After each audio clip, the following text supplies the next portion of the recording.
మన ఛానల్లో కథ వింటున్న అందరికీ స్వాగతం. మన ఛానల్లో కథ వింటున్న వారు తప్పకుండా సబ్స్క్రైబ్ చేసి, లైక్ చేసి, షేర్ చేస్తారని ఆశిస్తూ ఈరోజు కథలోకి వెళ్ళిపోదాం. ఈరోజు మనం చెప్పుకోబో కథ ఏమిటంటే, భేతాళుడు చెప్పినటువంటి మారిన రూపాలు. పట్టువదలని విక్రమార్కుడు చెట్టు వద్దకు తిరిగి వెళ్ళి చెట్టుపై నుంచి శవాన్ని దించి భుజాన వేసుకుని ఎప్పటిలాగే మౌనంగా శ్మశానం కేసి నడవసాగాడు. అప్పుడు శవంలోని భేతాళుడు, రాజా, అర్ధరాత్రి సమయంలో నీ మందిరములో పట్టుపాన్పుపై నిశ్చితంగా నిద్రపోవలసిన నువ్వు ఇంత భీతి గొల్పే శ్మశానంలో నానా ఇక్కట్లకు లోనవుతుండడం చూస్తూ ఉంటే నాకు జాలి కలుగుతుంది. ఎంతటి వివేకవంతులు ఒక్కొక్కసారి తమ వ్యక్తిగతమైన అతి ముఖ్య విషయాల గురించి వివేకహీనుల్లా నిర్ణయాలు తీసుకోవడం చూస్తూ ఉంటాం. ఇలాంటి వాటికి కారణాలు వెతికి పెట్టడం సాధ్యపడే పని కాదు. ఇందుకు ఉదాహరణగా, తనను ప్రాణప్రదంగా ప్రేమించిన ఒక యువతి పట్ల మాళవదేశ యువరాజు ప్రవర్తించిన తీరు ఎంత అసందర్భముగా, అవివేకముగా ఉన్నదో చెబుతాను. శ్రమ తెలియకుండా విను అంటూ ఇలా చెప్పసాగాడు. మాళవ దేశాన్ని పరిపాలించే వీరసింహుడు వృద్ధుడైపోయాడు. ఆయన ఏకైక పుత్రుడు సూర్యవర్మ. సూర్యవర్మకు వివాహ వయసు వచ్చింది. కుమారుడికి త్వరలో వివాహము జరిపి పట్టాభిషేకము చేస్తే తన బాధ్యత తీరిపోతుందని భావించాడు మహారాజు. యువరాజు వివాహ విషయంలో తగిన కన్య కోసము అన్వేషణ జరపవలసిన అవసరము కూడా లేదు. కుంతలా దేశపు యువరాణి చంద్రప్రభ, సూర్యవర్మ ఒకరినొకరు మనసారా ప్రేమించుకున్న వాళ్ళు. చంద్రప్రభ తండ్రి వాళ్ళ వివాహానికి ఏనాడో అంగీకరించాడు. అయితే ఆస్థాన పురోహితుడు ఏడాదిగా జాప్యం చేస్తూ ఉన్నాడు. ఇలా ఉండగా ఒకనాడు సూర్యవర్మ తన విదూషకుడిని వెంటబెట్టుకొని రథంలో విహారానికి బయలుదేరాడు. రథము ఒక అరణ్య మార్గాన ప్రయాణం చేస్తూ ఉంది. చుట్టూ రకరకాల వృక్షాలు, అడవి జంతువులు చేసే శబ్దాలు, పక్షుల కిలకిల రావాలు సూర్యవర్మకు ఎంతో ఆహ్లాదాన్ని కలిగిస్తూ ఉన్నాయి.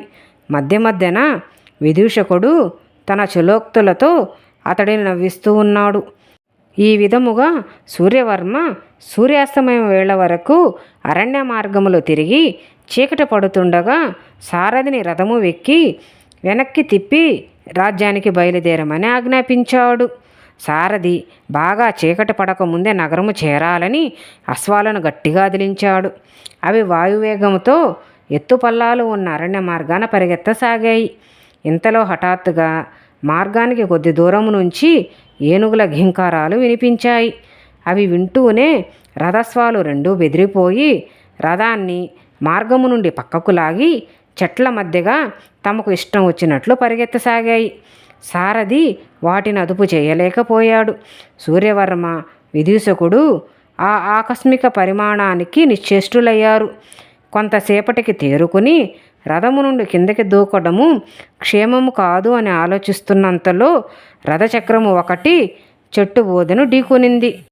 దానితో రథము పక్కనున్న పల్లములోకి ఒరిగింది. విదూషకుడు, సారథి దగ్గరలో ఉన్న పొదల్లో పడ్డారు. సూర్యవర్మ పొదలను ఆనుకొని ఉన్న ఒక సరస్సులో పడిపోయాడు. కొంతసేపటికి తడిసిన దుస్తువులతో చలిగి వణుకుతూ సూర్యవర్మ సరస్సు నుంచి లేచి వచ్చాడు. శరీరము మీద చిన్న చిన్న గాయాలతో, చిరిగిన దుస్తువులతో పొదల నుంచి లేచి బయటికి రాబోతున్న సారథి, విదూషకుడు సూర్యవర్మ కేసి చూస్తూ ఒక్క క్షణం నివ్వెరపోయారు. అది గమనించిన సూర్యవర్మ వాళ్లను ఏమిటలా నాకేసి వింతగా చూస్తూ స్తంభాల్లా నిలబడిపోయారు అని ప్రశ్నించాడు. అయితే వాళ్ళు జవాబిచ్చే ముందే సూర్యవర్మ నిలువెల్లా కంపించిపోయాడు. అందుకు కారణము ఉరుముల్లాంటి అతడి కంఠస్వరము కోమలంగా వీణమీటినట్టు ఉంది. అతడు తన శరీరాన్ని ఆపాద మస్తకంగా ఒకసారి పరీక్షగా చూసుకున్నాడు.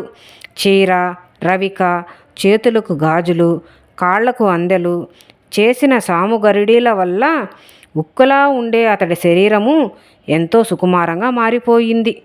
దానితో సూర్యవర్మకు సారథి, విదూషకుడు తనకేసి అంత ఆశ్చర్యంగా ఎందుకు చూస్తున్నారో అర్థమైంది. ఆ సరస్సులో ఏదో మహత్యము ఉన్నదని, ఆ కారణంగానే తనకు స్త్రీ రూపము వచ్చిందని అతడు గ్రహించాడు. తర్వాత ముగ్గురు మౌనంగా పల్లంలో ఒరిగిన రథాన్ని పైకి లాగి ఆ రాత్రి తొలిజాము గడిచే సమయానికి నగరం చేరుకున్నారు. తమ కుమారుడు ఆడపిల్లగా మారిపోయాడని తెలుసుకుని రాజదంపతులు ఎంతగానో విచారించారు. తెల్లవారేసరికి ఈ వార్త దావానలంగా మాళవ రాజ్యం అంతటా పాకిపోయింది. మన సూర్యవర్మ కాస్త సూర్యప్రభగా మారిపోయాడు అంటూ నగర పౌరులు తమలో తాము హాస్యమాడుకోసాగారు. సూర్యవర్మ సిగ్గుతో ఆ రోజంతా తన భవనము నుండి బయటకు రాలేదు. శరీరము స్త్రీతత్వము సంతరించుకున్న సూర్యవర్మ మనస్సు మాత్రం అందుకు అనుగుణంగా మారలేదు. మనసేమో పూర్వపు సూర్యవర్మలా ఆలోచించేది. ఆకారము స్త్రీది, ఆలోచన ధోరణి పురుషుడిది. ఇలాంటి సంఘర్షణతో సతమతమైపోయాడు సూర్యవర్మ. ఒకనాడు రాజా వీరసింహుడు ఆస్థాన దైవజ్ఞుడిని తన కుమారుడి విషమ సమస్యకు పరిష్కార మార్గం ఏదైనా ఉందేమో ఆలోచించమని అడిగాడు. అందుకు దైవజ్ఞుడు, మహారాజా, మన రాజధానికి ఈశాన్య దిశలో గల మహా అరణ్యములో ఒక మాయా సరస్సు ఉన్నది. దాని ఉనికి బహుకొద్ది మందికి మాత్రమే తెలుసు. ఒకానొక యక్షుడి శాపము కారణంగా అందులో అడుగుపెట్టిన పురుషుడు స్త్రీగాను, స్త్రీ పురుషుడిగాను మారిపోతారు. యువరాజు ప్రమాదవశాత్తు అందులో పడిపోవడం జరిగింది. అది విధి దుష్కృతం అని సరిపెట్టుకోవాల్సిందే తప్ప చేయగలిగినది ఏమీ లేదు అని అన్నాడు. రాజా వీరసింహుడు దైవజ్ఞుడు చెప్పింది విని ఎంతగానో కృంగిపోయాడు. ఆయన ఈ పరిస్థితుల్లో చేయవలసిందేమిటో బాగా ఆలోచించి ఒక వార్తాహరుడి ద్వారా కుంతల రాజుకు, మహారాజా, నా కుమారుడు సూర్యవర్మ ఎంతటి విధి వైపరీత్యానికి లోను కావలసి వచ్చిందో వింటే ఉంటారు. ఆ కారణంగా యువరాజు చంద్రప్రభను వివాహమాడటానికి యోగ్యుడు కాదు అని తెలియపరచడము జరుగుతున్నది. అందుకు ప్రత్యర్థంగా యువరాణి చంద్రప్రభ సూర్యవర్మకు ఒక లేఖ రాసి వార్తాహరుడి ద్వారా పంపింది. అందులో ఆమె, యువరాజా, తమకు ఆమోదయోగ్యమైతే ఆ మాయా సరస్సులో దిగి నేను పురుషుడిగా మారతాను. అప్పుడు మన ఇద్దరము భార్యాభర్తలు కావడానికి ఎలాంటి ఆటంకము ఉండదు అని రాసింది. ఆ లేఖను సూర్యవర్మ చదివి తల్లిదండ్రులకు ఇచ్చాడు. వాళ్ళు యువరాణి చంద్రప్రభ అభిప్రాయము తెలుసుకుని సూర్యవర్మతో, నాయన, ఈ లేఖ ద్వారా చంద్రప్రభ నిన్నెంత గాఢంగా ప్రేమిస్తుందో అర్థమవుతోంది. ఆమె చెప్పింది నీకు అంగీకారమే కదా అని అడిగారు. అందుకు స్త్రీ రూపంలో ఉన్న సూర్యవర్మ కొంతసేపు ఆలోచించి, చంద్రప్రభ అభిప్రాయము నాకు అంగీకారము కాదు. నేనెందుకు అంగీకరించానంటే మరిన్ని సమస్యల వలయంలో చిక్కుకుపోవడం జరుగుతుంది. తనకు యోగ్యుడుగా తోచిన రాకుమారుడిని వివాహమాడి సుఖపడమని చంద్రప్రభకు ఈరోజే లేఖ రాసి పంపుతాను అని అన్నాడు.